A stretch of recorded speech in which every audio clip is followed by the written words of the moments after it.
দেখতে দেখেন কতটা লোভনীয় লাগছে, খেতে কিন্তু খুবই মজা হয়েছিল।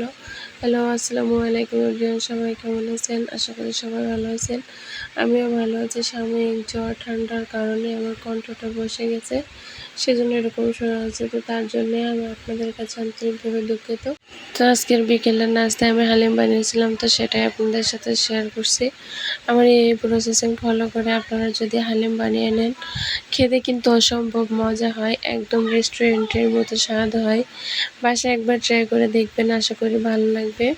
তো যারা যারা এভাবে হালিম রান্না করতে চান, আমার ফুল টিউটোরিয়াল একটা হালিমের ভিডিও আমার ইউটিউব চ্যানেলে জাস্ট কিচেন অ্যান্ড ব্লগে দেওয়া আছে, আপনারা যেয়ে দেখে আসতে পারেন। অ্যান্ড যারা যারা আমার চ্যানেলটা এখনও সাবস্ক্রাইব করেন, অবশ্যই আমার চ্যানেলটা সাবস্ক্রাইব করে দিবেন, লাইক করবেন, কমেন্ট করবেন অ্যান্ড শেয়ার করবেন, আমার পাশে থাকবেন। তো আজকের মতো এখানে শেষ করছি। আল্লাহ হাফেজ।